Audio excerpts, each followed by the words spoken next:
Good morning to everybody. Now today we will start our next topic, and the next topic is adverbial phrase or clause. Yesterday we talked about adjectival phrase or clause.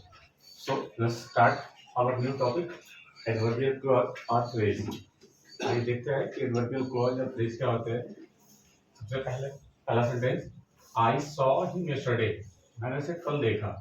काम हो रहा है देखने का, साथ क्या हो जाएगा मेन वर्ब, सब्जेक्ट कौन हो जाएगा आई, पार्ट ऑफ स्पीच क्या हो जाएगा प्रोनाउन. आई सा मैंने देखा, टू होम किसे देखा उसे देखा, हिम क्या हो जाएगा ऑब्जेक्ट जाएगा और पार्ट ऑफ स्पीच हो जाएगा प्रोनाउन हो जाएगा. आई सा व्हेन मैंने उसे कब देखा, तो मैंने उसे कल देखा. वर्ब से व्हेन का रिप्लाई क्या होता है एडवर्ब ऑफ टाइम होता है. तो ये रहा, हमने क्या देखा कि यहाँ पे मेन विशेषता केवल एक वर्ब जो है, केवल एक वर्ड जो है उसकी विशेषता बता रहा है, तो हम इसे सिंपल एडवर्ब कर देंगे. Let's see the second sentence, I saw him on Monday, मैंने उसे मंडे को देखा. यहाँ पे भी काम हो रहा है देखने का, तो सा हो जाएगा मेन वर्ब. देखने का मैंने किया, मैं हो जाऊंगा सब्जेक्ट और पार्ट ऑफ स्पीच हो जाएगा नाउन. मैंने उसे देखा, आई सा मैंने देखा, किसे देखा उसे देखा. हिम क्या हो जाएगा ऑब्जेक्ट हो जाएगा और पार्ट ऑफ स्पीच हो जाएगा प्रोनाउन.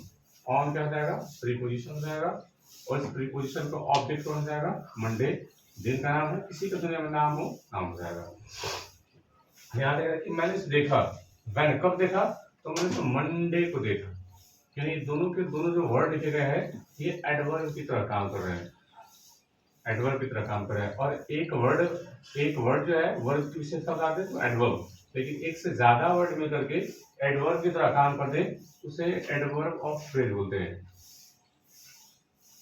उसे एडवर्बियल फ्रेज बोलते हैं. ध्यान रखिएगा, एक से ज्यादा वर्ड मिल करके अगर एडवर्ब की तरह काम कर रहे हो तो एडवर्बियल फ्रेज बोलते हैं. तीसरा सेंटेंस देखिए, I saw him when he was reading a book, मैंने उसे देखा जब वो किताब पढ़ रहा था. काम हो रहा है तो देखने का, तो सा क्या हो जाएगा मेन वर्ब हो जाएगा. किसने देखा मैंने देखा, तो आई सब्जेक्ट हो जाएगा और पार्ट ऑफ स्पीच क्या हो जाएगा प्रोनाउन हो जाएगा. आई सा मैंने देखा, किसे देखा तो उसे देखा. वर्ब से व्हाट या हम रिप्लाई क्या होता है ऑब्जेक्ट होता है, और ऑब्जेक्ट है नाउन या प्रोनाउन होना चाहिए. अब यहाँ पर देखिए एक वर्ड यहाँ पे आ गया है, क्या और भी कोई मेन वर्ब आई हुई है. हाँ देखिए वॉज लिखा हुआ है और रीडिंग लिखा हुआ है. वॉज वर्ब क्या हो जाएगी हेल्पिंग वर्ब, रीडिंग क्या हो जाएगा मेन वर्ब. कौन रीड कर रहा था ही कर रहा था, तो ही क्या हो जाएगा सब्जेक्ट, पार्ट ऑफ स्पीच क्या हो जाएगा pronoun. He was reading what, वो क्या पढ़ रहा था एक बुक पढ़ रहा था, तो ये बुक क्या हो जाएगा ऑब्जेक्ट हो जाएगा नाउन हो जाएगा. ए अंदर क्या हो जाएगा आर्टिकल हो जाएगा. यहाँ से हमने क्या देखा कि दो जो है मेन वर्ब आई हुई है, एक सा वर्ब और एक रीडिंग वर्ब.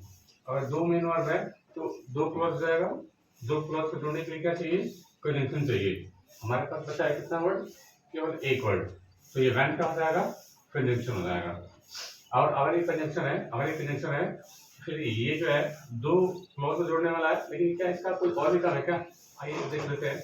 आई सॉ मैंने देखा, व्हेन कब देखा, तो जब वो जो है एक किताब पढ़ रहा था.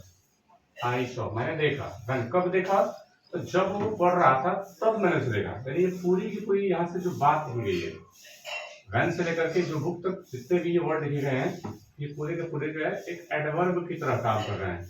और एक वर्ब जो है वर्ब विशेषता होता है तो एडवर्ब, एक से ज्यादा वर्ड मिल करके होता है तो वो एडवर्बियल क्लॉज या फ्रेज. इसमें देखिए कोई मेन वर्ब नहीं है जी, तो एडवर्बियल ऑफ फ्रेज था. लेकिन यहाँ पे देखिए एक से ज्यादा वर्ड है अभी और इसमें देखिए मेन वर्ब आई भी है और इसका सब्जेक्ट भी लिखा हुआ है, तो क्या ये एडवर्बियल ऑफ फ्रेज हो पाएगा नहीं, क्या एडवर्बियल क्लॉज जाएगा. क्लॉज की मैंडेटरी कंडीशन क्या है, सब्जेक्ट प्लस मेन वर्ब होना चाहिए तभी वो क्लॉज हो सकता है. तो हम कह सकते हैं कि यहाँ व्हेन से जितने भी लिखे पार्ट बुक तक लिखे गए हैं ये एडवर्बियल क्लॉज है. और ये वाला पार्ट जो ऑन मंडे लिखा हुआ है यहाँ पे कोई मेन वर्ब नहीं है, तो ये एडवर्बियल ऑफ फ्रेज हो जाएगा. और केवल एक वर्ड बताएगा तो एडवर्ब हो जाएगा. तो इसी के तहत जो है मैंने आपके लिए होमवर्क दिया हुआ है, ये 30 सेंटेंस मैंने आपको दिया हुआ है. आप इसको पार्ट में ब्रेक करेंगे और इसी प्रकार से क्लॉज और फ्रेज जो है करने में आप जो है अपने मदद से या इस जो मैंने आज का टॉपिक पढ़ा है इसकी मदद से इसको करने का प्रयास करेंगे. ये आपका होमवर्क है आज का. हालांकि वीडियो बहुत जो है कंसाइज वर्जन में थी, लेकिन आपके लिए काफी बेनिफिशियल होगी ऐसा मैं आशा करता हूँ. धन्यवाद.